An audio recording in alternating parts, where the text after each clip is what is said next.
thank you again for joining us on Searching for Answers. Well, we've picked up a few answers in our last segment, but we're not going to stop because we have lots of questions. And we hope that you will stay by as we attempt to answer your questions. My name is Carolyn Thompson, and on my right is Richard Rice from Loma Linda University. John Jones, La Sierra University.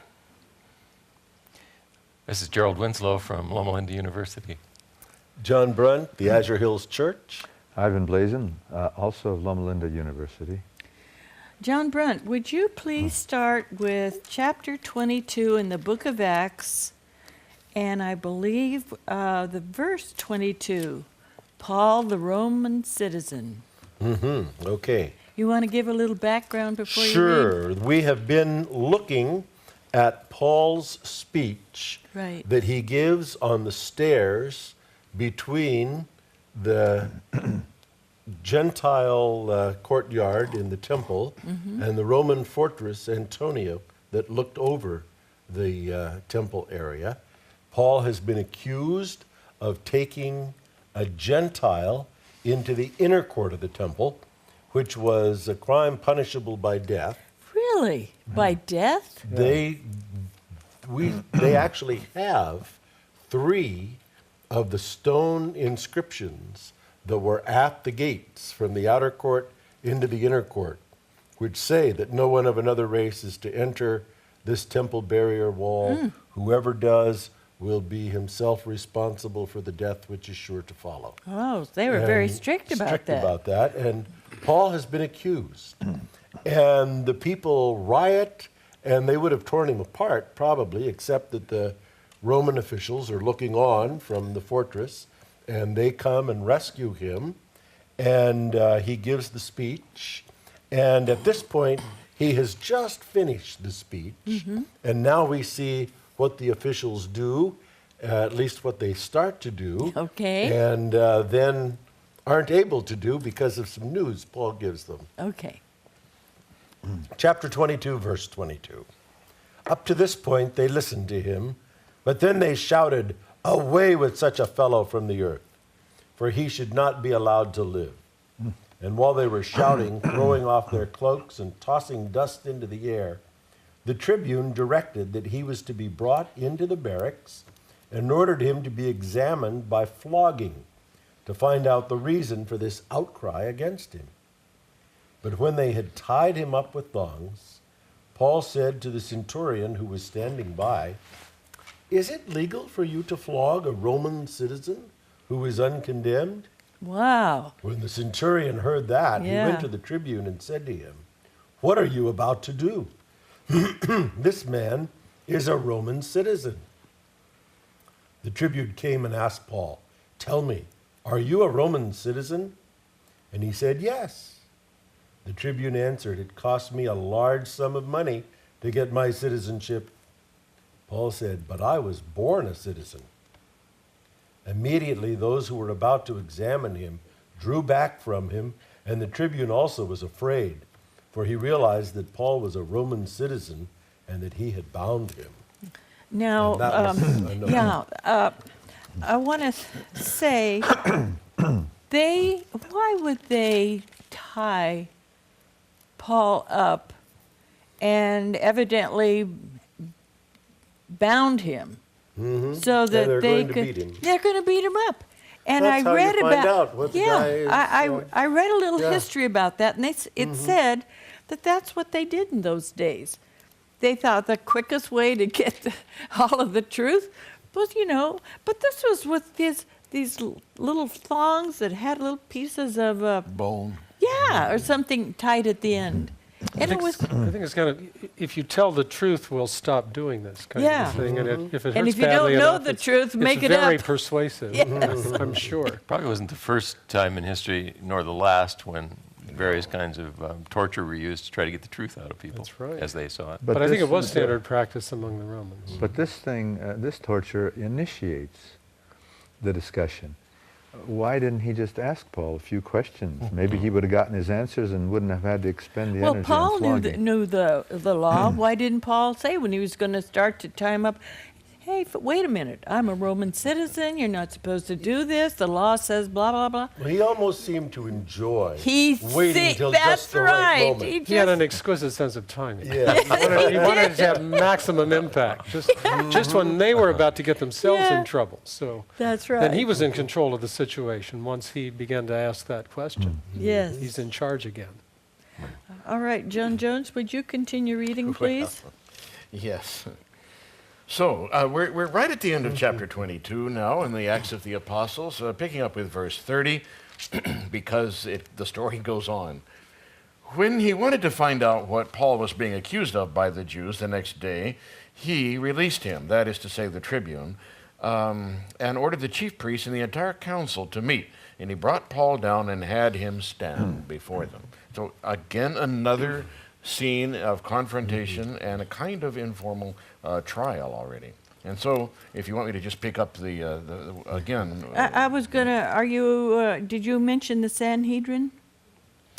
Yeah, and that's interesting. We hadn't gotten there yet, but Okay, go ahead. It's interesting that apparently this Roman official can call the Sanhedrin, or the council as it's called in the New Revised Standard, can convene them. Isn't that interesting? Yeah. So. Well, tell yeah. us a little more about the Sanhedrin. How many people? What was it like? Why did they meet? And who were they? Well, it is the gathering of the religious and political authorities of the Jews through whom Rome administered the government. That is to say, they were puppets in a sense. Some of them were more prostituted than others, but this was the way in which they sought to carry out Rome's will, albeit through the people's own structures of power. John, is there anything you'd like to add to that? Well, it's just this is the way Rome typically tried to rule, wasn't it? Rome, they took great pride in the peace of Rome. They tried to lead people peacefully, and they wanted people to have as much self-government as they could, as long as they knew who was the boss. He didn't. Now, Rome did not like riots. no. Administrators never do they? Just be peaceful, and everything will be Speaking from fine. experience. That's right. And, Rome could become ruthless as soon as there was a threat to that power. But as long as you recognized Rome's power and didn't try to rock the boat, they were willing to give you quite a bit of self-rule. Sure. Okay, so the Sanhedrin, as from what you were saying, it was like a kind of a court with maybe 70 or 71 members, and Representing various interest groups. Okay, and they brought things up before them, and they could make a decision. And I think that the high priest, the one was probably in charge, but they weren't always honest, were they? They were administrators. Yeah. I'm glad you said that, John, because you were my dean for many years. And we have other administrators here. But you know what I'm saying. And I'm going to ask Ivan to begin chapter 23 with verse 1. I And guess just it is. read a couple of verses, please. Okay. While Paul was looking intently at the council, he's kind of staring them down. Yeah. Brothers, up to this day, I have lived my life with a clear conscience before God. Then the high priest, Ananias, ordered those standing near him to strike him on the mouth. This is so That's strange terrible. because he says, I've had a good conscience. You'd think that's wonderful. Everyone would rejoice in it. So we hit this fellow. But Paul decides to turn back the favor. Verse 3, at this, Paul said to him, God will strike you, you whitewashed wall. Are you sitting there to judge me according to the law, and yet in violation of the law, you order me to be struck? And it could be the Leviticus 19:50, and I got this thing out in case it came up. is the text in the law Yeah. that would be violated. Verse 15 of chapter 19 of Leviticus, you shall Okay. not render an unjust judgment. You shall not be partial to the poor or defer to the great. With justice you shall judge your neighbor. And Paul, in effect, is telling him, imagine telling him, you're violating the law. That's just quite amazing. Well, anyway. It's ironic, isn't it, that he's about to be struck by the Romans, Yeah. and he tells them you can't do that according to the law. Right. And they respect That their is law. it. And here That's he is interesting. struck by his own countrymen in a situation where they should be extremely careful of the law, Yeah. since he told them he was. No, that's a Okay, good Jerry, point. I That's a want to good have point. you go ahead there now and the answer that Paul got. Well, we've just had him Verse struck in the 4. mouth, and he's complained about it rather strongly. So we're ready for verse 4 of chapter 23. Those standing nearby said, do you dare to insult God's high priest? And Paul said, I did not realize, brothers, that he was high priest, for it is written, you shall not speak evil of a leader of your people. I Well- don't, was there irony in that? Yeah. Oh, was there ever? You irony. noticed it. Has to be dripping with Yeah, that's irony. right. Because Paul knew that high priest was, well, I read he was a glutton, he was dishonest, and then he stole.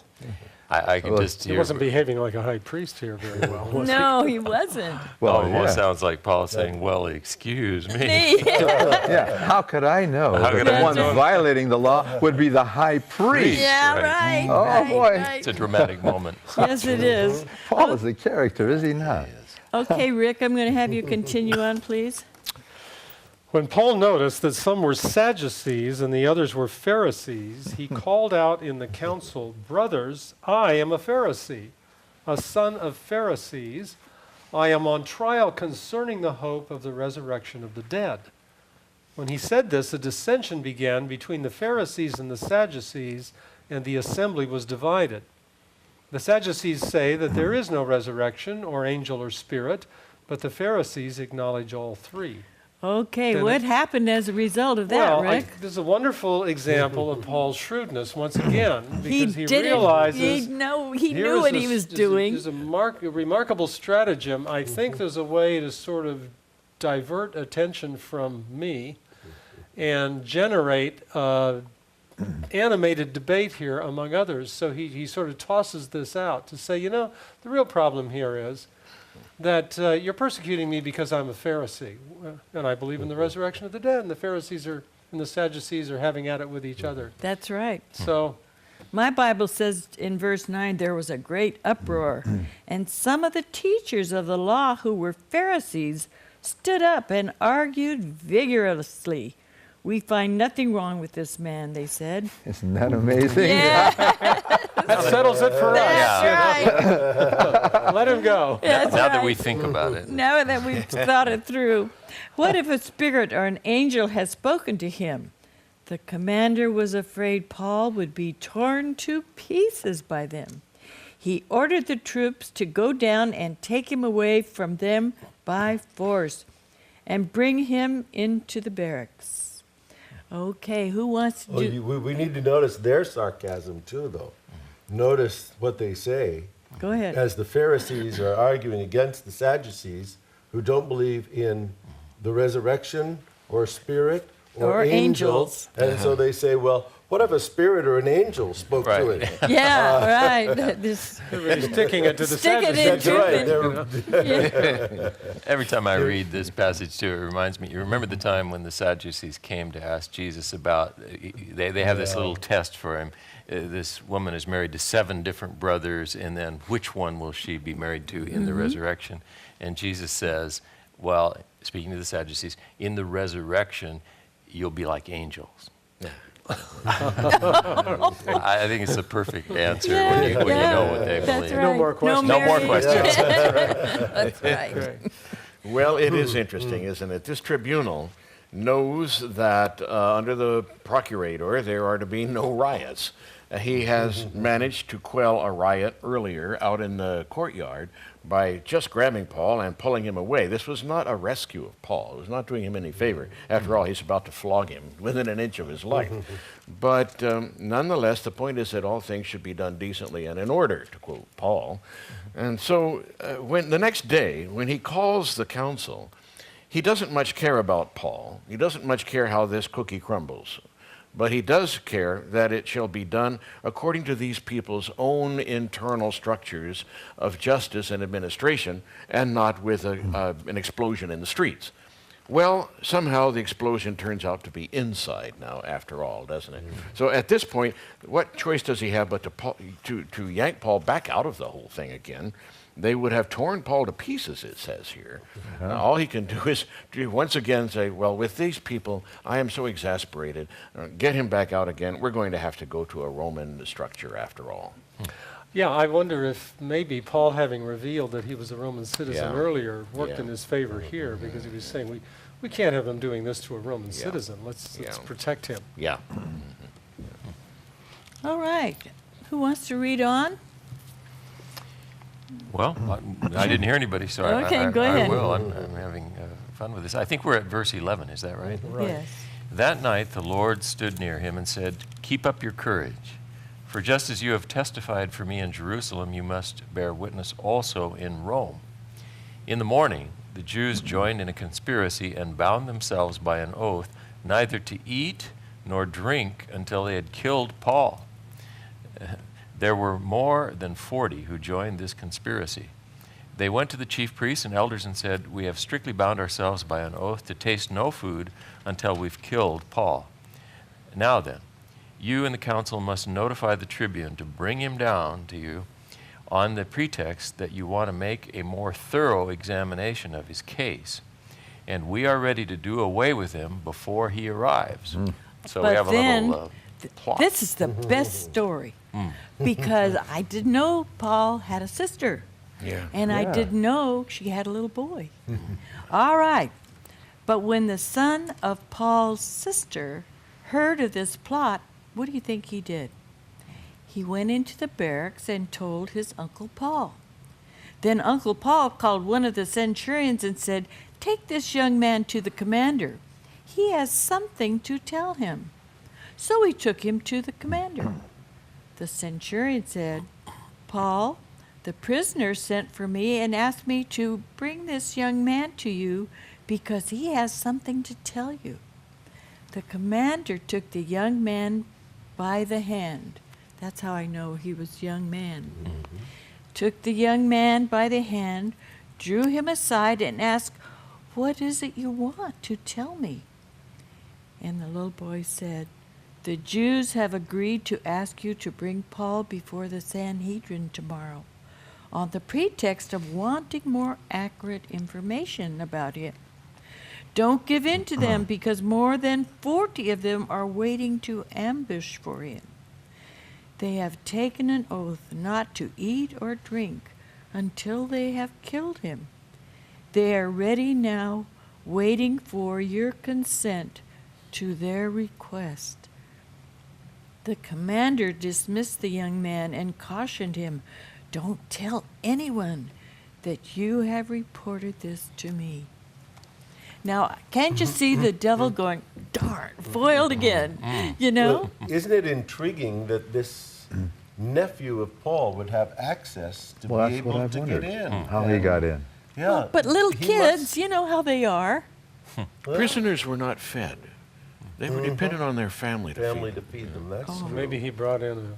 Yeah. Sandwich. Presumably not a ham sandwich. That's right. And that they would listen to Paul, though, is interesting Yeah. too, isn't it? Yeah. That he would have enough clout with them that Well, he was in kind of protective custody now, right? I mean, Right. his status was a little, what should we say, indeterminate at this point, so they weren't quite sure what they were going to do. Seems like if you're running the program there, you know, any government administrator or any administrator, some of us have been that, you try to avoid upset, and you would certainly like to avoid the embarrassment of having somebody in protective custody ambushed while under this pretext. So Yeah. I can see how the people in charge would want to get out of this somehow or other. Well, look at the fellow when the jail opened up, and the jailer was worried, you know, they're Oh, going to yeah. get out. Yeah. You'd be in big Yeah. weeds. Right. Well, if you all had a house when you were growing up and there were stairs and you were having a guest over, where do you think your little brother and sister were? Hiding at the top of the stairs to see what was going on. So I can just see this little boy listening in. What's going on here?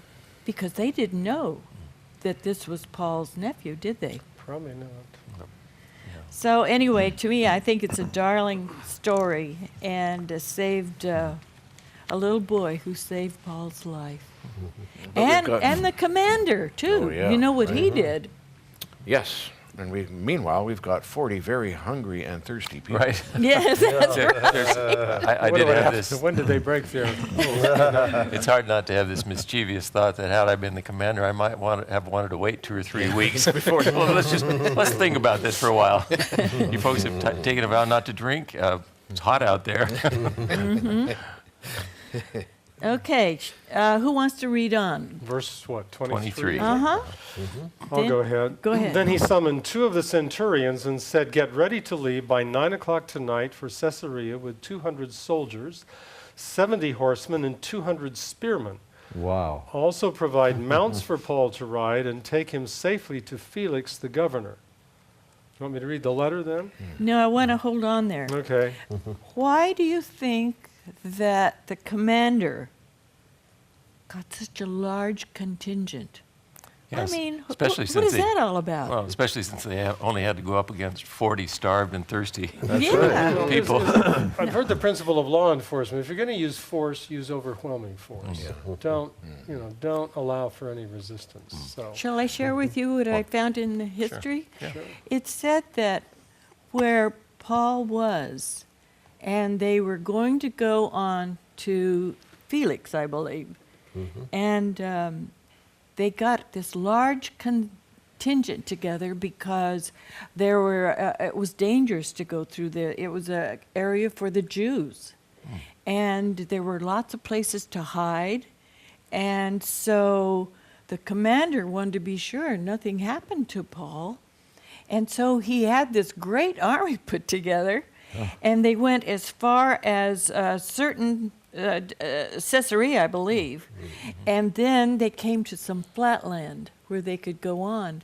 And then, as I recall, then the commander sent half the contingent or so back home, and the rest went along on the flat areas where they couldn't be ambushed. Now, that's probably not interesting to most, but it's interesting to me because it shows how God took care of Paul. Right. well, Jerusalem's up in the mountains, and Caesarea is a coastal city, and the seat of the Roman governor at the time. Mm-hmm. Nicer place to live than Jerusalem, actually. At least it was a beautiful city then. Ivan, would you read the letter that Yes, indeed. was written to Claudius Lysias? Well, yeah, he writes the letter. Claudius Lysias, to His Excellency the Governor Felix, greetings.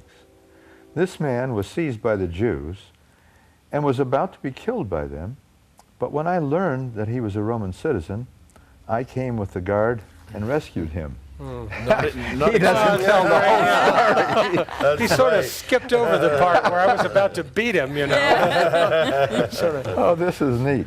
Since I wanted to know the charge for which they accused him, I had him brought to their council. I found that he was accused concerning questions of their law, but was charged with nothing deserving death or imprisonment. When I was informed that there would be a plot against the man, I sent him to you at once, ordering his accusers also to state before you what they have against him.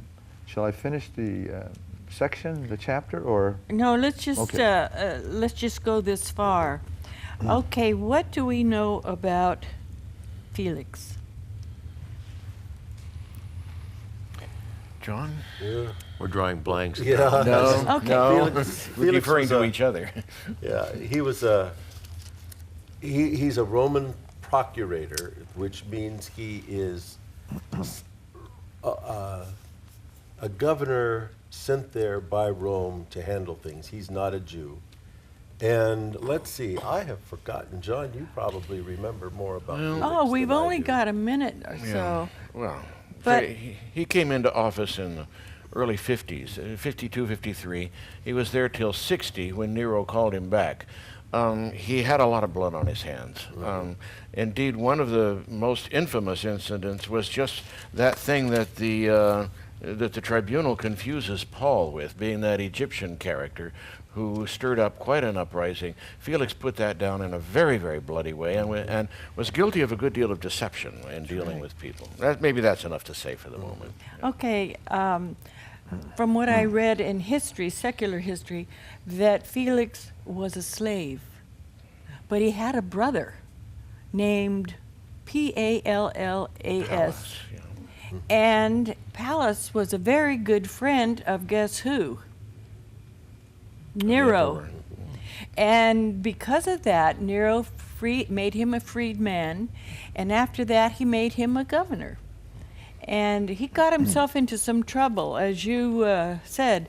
But it's just interesting to know, and he had married 3 princesses. The first one we don't know. The second one was a Drusilla. granddaughter of, what is their name? I can't think of it. She was a member of the Herodian Yes, house. and then the third one was Drusilla. But it's interesting to go back and study some of the things historically because it and put a little flesh and blood on the story. I want to say, Mel Gibson, where are you when we need you? Okay, now we're going to continue on in a little bit, but I hope you're enjoying the stories, the little sidelines that we're bringing. And join us again, won't you, for Searching for Answers.